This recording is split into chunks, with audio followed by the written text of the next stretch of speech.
Okay, imagine this for a second. The world's buzzing all around you. Not, the phone alerts and feeds we have today, but more like an ancient city gate. Dawn, it's noisy, merchants yelling, carts clattering, dusty. A real sensory overload, probably. Exactly. Yeah. And then cutting through all that noise, a voice, unexpected, not news, not social media, but right there from that ancient scene. And the message somehow feels really, really relevant. Welcome to the Deep Dive. Today we're digging into this really profound story, kind of an allegory from The Voice of the Gate, Proverbs 8, Unveiled. And it's fascinating because, like you said, it's not about wisdom as just some idea. Right. This source pictures wisdom as, well, as a person, a radiant woman, it says, dressed in white and gold, alive, speaking right out of Proverbs 8. It's presented as this spiritual drama, an allegorical story, even an ancient future parable. Yeah, aiming to bring, joy, peace, wisdom, obviously. Which we could all use more of. Definitely. So our mission today, let's unpack this dramatic picture of wisdom. Let's try to get her call, understand where she even comes from, her value, and maybe most importantly, what does her message actually mean for you today with everything going on? What really jumps out from this portrayal? Exactly. So let's start where the source does, the city gate. Right. That opening scene is so vivid, early morning, busy, chaotic. Like you said, maybe not unlike a modern commute hub in some ways. And then, bam, there's wisdom standing tall on a stone step where paths cross. And her presence.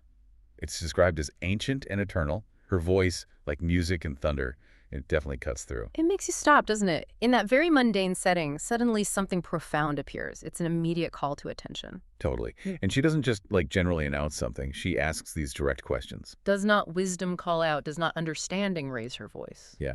And it says she looks straight into the eyes of the viewer, calm, firm, loving.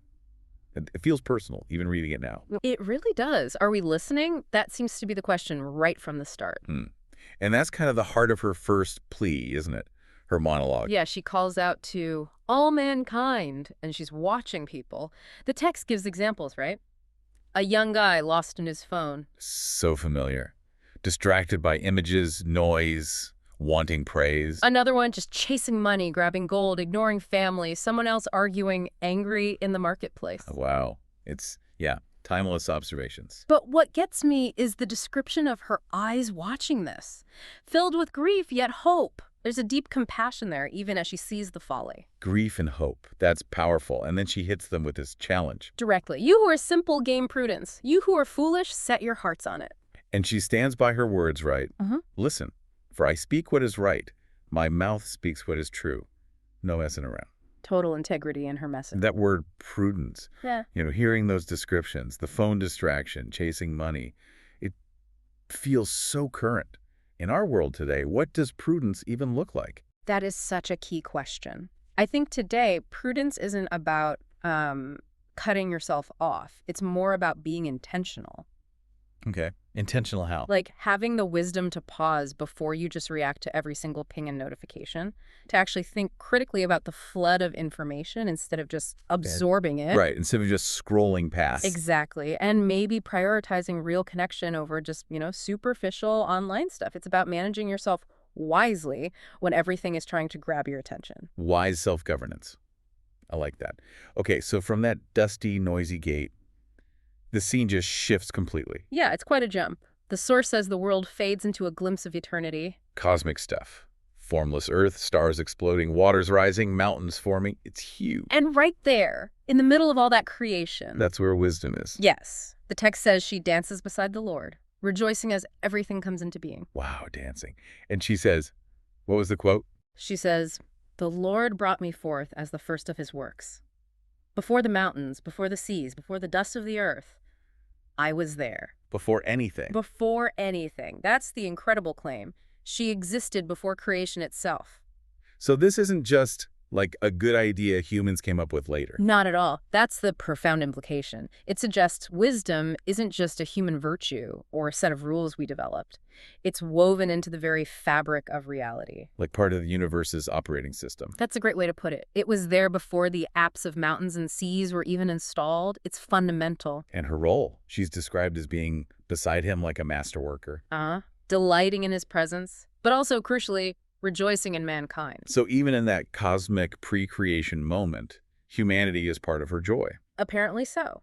The text lists things that brought her joy, things very grounded in human experience. Like what? The laughter of a child, the building of a home, the writing of truth, even the humble kneeling of a servant in prayer.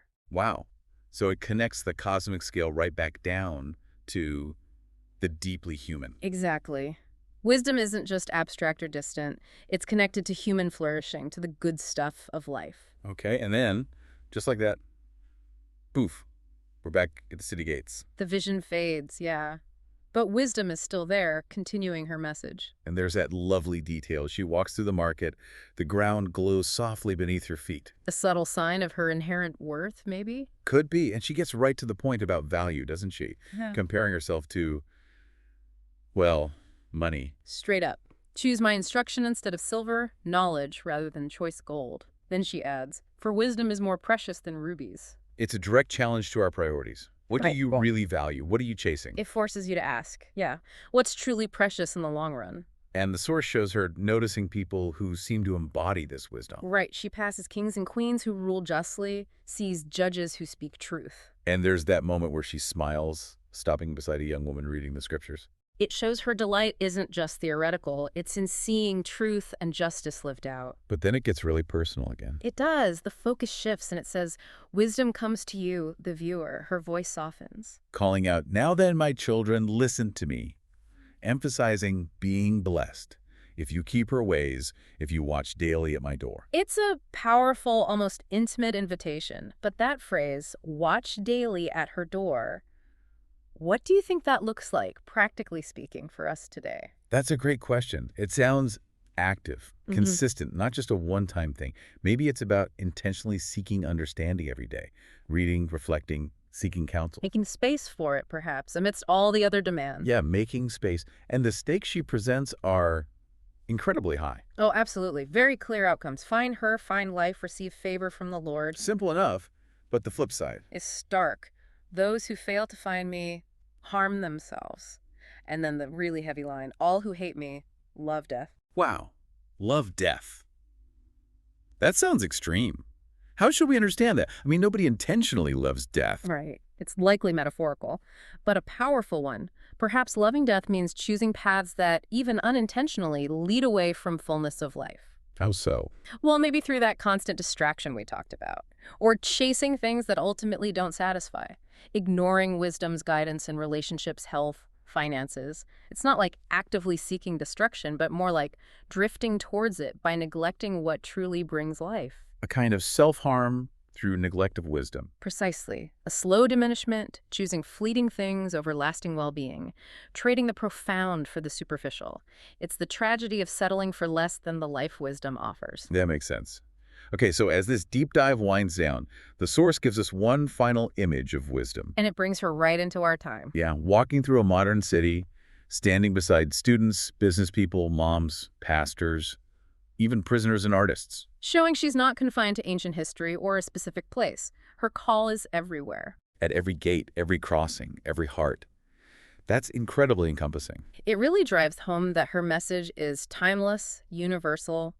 The dramatic way it's presented just highlights the urgency and, frankly, the beauty of seeking understanding, no matter who you are or where you are in life. And her final promise, turning back to the listener. Simple and direct.